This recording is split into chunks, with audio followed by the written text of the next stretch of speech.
እንግዲህ በአማራና በኦሮሚያ የሚለው በውይይት ካልተፈታ በንግግር ካልተፈታ ከዚሁ ጋር ተያይዞ አንድ ጥይት የመተኮስ ፍላጎት የላትም። በሉዓላዊነታቸው ጥያቄ የላትም። ከዚሁ ጋር ተያይዞ በአማራና ኦሮሚያ ክልል አንዳንድ አካባቢዎች ግጭት ተተባለው እንግዲህ በአማራና በኦሮሚያ የሚለው ገላጭ መሆኑ እርግጠኛ አይደለም። በየሰፈሩ በአማራ ውስጥም በኦሮሚያ ውስጥም በኦሮሚያና አማራ አካባቢ በተለያየ አካባቢዎች ግጭቶች ይታያሉ። እነዚህ ግጭቶች ሰው የሚገሉ ንብረት የሚያወድሙ ከጉዟችን የሚያዘገዩ አላስፈላጊ ነገሮች ናቸው። የኛ መሻት ሁሉ ጊዜም ሰላም ነው። የምንናገረው የምንተጋው አብዝተን የምንሻው ሰላም በሀገራችን እንዲሰፍን እስከዛይ ድረስ ባለፉት 5 ዓመታት በእኛ መሻት በእኛ እቅድ አንድም ጦርነት አልተካሄደም። ይሄ እውነት ነው። አንድም ግጭት እኛ አቅደንና አስበን ጀምረን አናውቅም። ያም ይነሳል በ3 ወር ገረብጣቸዋል ይላል፣ ያም ይነሳል 2 ወር በቃኛ ይላል፣ ያም ይነሳል ይሄ መንግስት በቀላሉ በኃይል ገለብጠው ይችላል ይላል። ያኔ መቼም አልሞት ባይ ተጋዳይ ሆነን እንከላከላለን እንጂ እስካሁን ኢኒሼቲቭ ወስደን ለማጥቃት ሙከራ አድርገን አናውቅም። ለምን? እኛ ኢትዮጵያ አትቀልብንም። ኢትዮጵያን ከውስጥ ስናያት በምትቀልብን ደረጃ አይደለችም። ብዙዎች አክብደው ያያታል። እኛ ኢትዮጵያውያን ቀላብን በግራ በቀኝ ቦጨቅ ስናረጋት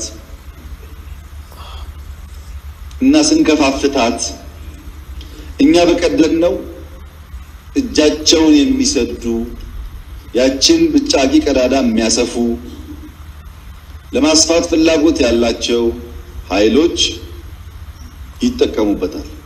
ውሻ በቀደደው ጅብ እንደሚባለው ማለት ነው።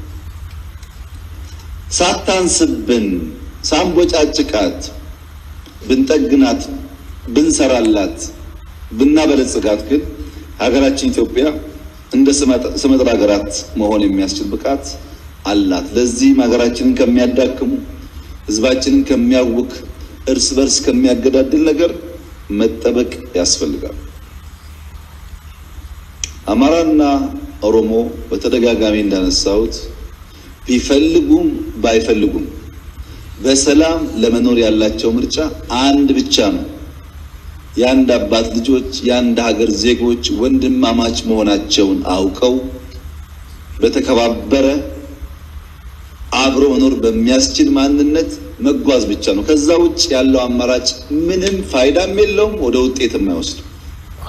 በተለያየ ቦታ ክላሽ አንግበው በየጫካው ላሉ ወንድሞቻችን እባካችሁን ሰላምን ናቅ አናድርጋት፣ ሰላምን እንጠብቃት፣ የምትሻለው እሷ ናት ነው መልሱ።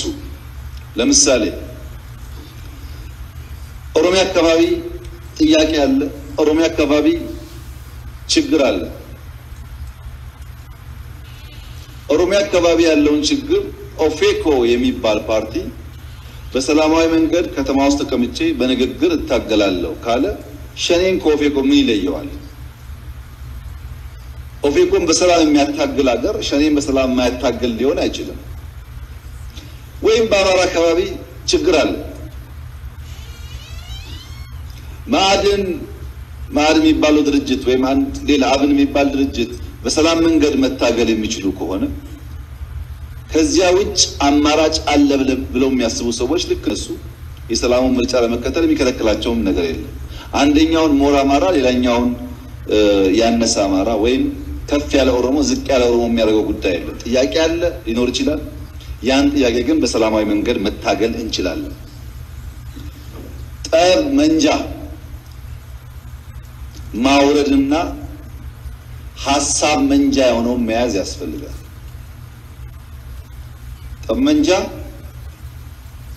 ከጅምሩ ከነስያሜው ስንሸከመው ኃይል ሊሰማን የሚያደርግ ጠብን እንድናበረታታ የሚያደርግ በተለይ ሳንሰለጥንበት ሳናቀበት ከሆነ ደግሞ ወደ ጥፋት ይወስዳል። ሐሳብ እንነዳ ሐሳብ እንናሸረሽር የሚያደርገንን መያዙ የተሻለ ጥቅም ያለው ይመስለኛል። ለሁሉም ያለው መልእክት እሱ ነው። ያ ሆኖ የፖለቲካ ፓርቲዎች ጥያቄ ያለን ንግግር እንፈልጋለን ላሉት ወንድሜ በማንኛውም ሰዓት በሰላማዊ መንገድ ንግግር ካላችሁ መድረኩ ክፍት ነው። የጋራ ምክር ቤትም አለን። ከዚያም ባሻገር ፍላጎት ካለ ለመወያየት ምንም የሚያግደን ነገር የለም። ነገር ግን ከፖሊሲ ጋር ተያይዞ ተነሳው ያው የኛ መንግስት እንደምታውቁት ቢያንስ የሶስት ተቃዋሚ ፓርቲ አመራሮች የካቢኔ አባላት ሆነው በሁሉም ህጎቻችን፣ አዋጆቻችን፣ ፖሊሲዎቻችን ከኛ ጋር ይወያያሉ። በኢትዮጵያ ታሪክ ተቃዋሚን አስቀምጦ ፖሊሲውን አዋጁን የሚነጋገር መንግስት የመጀመሪያው እኛ ነን። የመጨረሻ እንደማንሆን ተስፋ እናደርጋለን። የመጀመሪያ ግን እኛ ነን። ስልጣናዎቻችን በጋድ የምናሳይ፣ ንግግሮቻችንን በጋድ የምናሳይ፣ ውይይቶቻችንን በጋድ የምናሳይ፣ የሚደበቅ ነገር የለንም። በሴራ አናምንም ብለን ስለምንሰራ የሚጎል ነገር ካለ እያከል የጨመርን እንሄድ እንደሆነ እንጂ ከፖሊሲ አንፃር ብዙ የሚሸፈን ነገር ያለ አይመስለኝም። ነገር ግን ተጨማሪ ውይይት ያስፈልጋል ከተባለ በማንኛውም ጊዜ ማድረግ ይቻላል። የአስቸኳይ ጊዜ አዋጁን በሚመለከት ለተነሳው ጥያቄ የአስቸኳይ ጊዜ አዋጅ ሁላችሁም እንደምታስታውሱት ዋነኛ ዓላማው ህግና ስርዓትን ማስከበር ነው። በጉልበት የክልል መንግስት እናፈርሳለን ብሎ የተነሱ ኃይሎች ነበሩ። የክልሉ መንግስት የራሱ ሙከራ አድርጎ ሳይሳካለት ሲቀር በኢትዮጵያ ህገ መንግስት መሰረት ይህ ጉዳይ የፌደራል መንግስቱ ገብቶ ሊያግዝ ይገባል የሚል አቅ የሚያረግ ሰው ካለ ልክ እንደ ኮንፌዴሬሽኑ አላቅ የሚያጋጥመውን ነገር በውይይት ካልተፈታ፣ በንግግር ካልተፈታ፣ በቢዝነስ ካልተፈታ ምን ሊያጋጥም እንደሚችል መገመት አይቻልም። ግን ኢትዮጵያ ወደ ኤርትራ፣ ወደ ሶማሌ፣ ወደ ጅቡቲ፣ ወደ ኬንያ ወይም ወደ ሌላ ጎረቤቶቻችን አንድ ጥይት የመተኮስ ፍላጎት የላትም። በሉዓላዊነታቸው ጥያቄ የላትም። እያልን ያለነው በአፍሪካ ምርጥ አየር መንገድ አለን፣ እሱን ንጋራና ውሃ አጋሩን። በአፍሪካ አንደኛውን ግድብ ገንብተናል፣ እሱን ንጋራና አጋሩን። እናንተም ችግር አለባችሁ ኢኮኖሚ፣ እኛም ችግር አለብን፣ ተያይዘን እንደግ ነው ያልነው። አየር መንገድን ንጋራ ማለት እንዴት ጦርነት ሊሆን ይችላል? ህዳሴ ግድብ እኮ ስሙ ራሱ ኩራት ነው፣ እንኳን ልትጋራው ቀርቶ በስንት መከራት የገነባነው ጉዳይ ነው። እሱንም ቢሆን እንጋራ፣ ግድ የለም ፍሬሽ ውሃ እንጋራ ነው እየተባለ ያለው። ይሄንን ጉዳይ በሰከነ መንገድ በሰላማዊ መንገድ መወያየት ጥሩ ነው። ደግሞ የሚገርመው ሁላችንም እዚህ አካባቢ ደሃዎች ነን። በትክክል ምግብ ልናመርት አልቻልንም። ተረባርበን እንደግ ሲባል ያልቻል፣ ጦርነት ሲባል ምንችል ልንሆን አንችልም። በነገራችን ላይ ኢትዮጵያ በጦርነት ስጋት የለባትም። ከጎረቤቶቻችን የሆነ ኃይል ተነስቶ ኢትዮጵያን ሊመታ ይችላል የሚል ስጋት የለብንም። ኢትዮጵያን የመታደግ ከበቂ በላይ አቅም አለን እኛ። ግን እኔ የምፈልገው የኢትዮጵያ ሕዝብ የሚፈልገው የኢትዮጵያ መንግስት የሚፈልገው እናንተ የምትፈልጉት ኢትዮጵያ ላይ ሰላም ብቻ ሳይሆን ሶማሌም ሰላም እንዲሆን ነው። ለዛ ነው ሰው ልከምን ሞተው እኮ ኬንያ ሰላም፣ ሶማሌ ሰላም፣ ጅቡቲ ሰላም፣ ሁሉ ሰላም ሲሆን ነው የኛ ሰላም ይረጋገጥ። ዳሴ ለግብጽም ለሱዳን ለኢትዮጵያም ሲሳይ እንዲሆን ነው የምንፈልገው እንጂ እነሱ እንዲጎዱ አንፈልግም። ቀይ ባህርም እንደዚሁ ማለት ነው። የማንንም ሉዓላዊነት የመንካት ፍላጎት የለንም። ማንንም የመወረር ፍላጎት የለንም። በቢዝነስ ህግ ግን የማያወላዳ ምርጫ እንፈልጋለን። ይሄ ከኛ በላይ መጨነቅ ያለባቸው ወንድሞቻችን ናቸው። ለምን ባለፉት ጥቂት ወራት ከሳውዲ አረቢያ 130 ሺህ የሚጠጉ ኢትዮጵያውያን በህገወጥ መንገድ ሄዱ መልሰናል። ሰምታችኋል። ሳውዲ መጨነቅ አለባት። ይሄ ጉዳይ ካልተፈታ ግማሽ ሚሊዮን ሊደርስ ይችላል። በጣም ብዙ ህዝብ ነው ያለ። ታንዛኒያ በሺህ የሚቆጠር እስረኛ ተፈቶ መጥቷል። ታንዛኒያ መጨነቅ አለባት። ይሄ ጉዳይ ካልተፈታ በሺህ ሳይሆን በመቶ ሺዎች የሚቆጠር ሰው ሊሄድ ይችላል። ደቡብ አፍሪካ መጨነቅ አለባት። ህገወጥ ሰዎች ይመጡብኛል እያለች ነው። ይሄ ጉዳይ ካልተፈታ በሚሊዮን ሊሄድ ይችላል። ይሄ 120 ሚሊዮን ህዝብ ነው። ከቸገረው ከራበው ነራጅ ከሌለ አይሞት መቼም ይሞክራል። ለምሳሌ 5 ሚሊዮን ኤርትራ፣ 5 ሚሊዮን ጅቡቲ 5 ሚሊዮን ሶማሌ ቢሄድ መሸከም ይቻላል? ከባድ ነው? ቀላል ነው ይሄ ነገር? አይቻልም።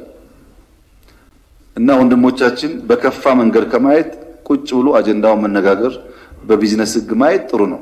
እኛ ግጭት አላልንም። ግጭት እንዳይመጣ እንነጋገር ነው ያልነው። ረሃብማ ማያመጣው ጉዳለ እንዴ? ሰው ከተራበ መጥፎ ነው፣ ራሱን ይበላል። ነው ወደ ረሃብ እንዳንሄድ ወደ ችግር እንዳንሄድ ተረዱን ነው ያልነው።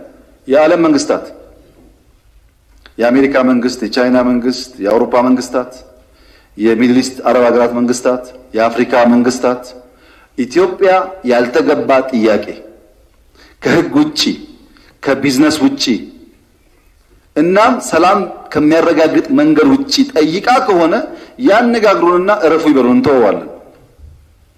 ግን እንወያይ ነው ያለው።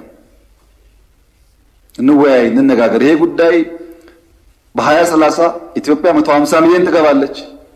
ሰው እያደገ ነው የሚሄደው፣ ኢኮኖሚ እያደገ ነው የሚሄደው።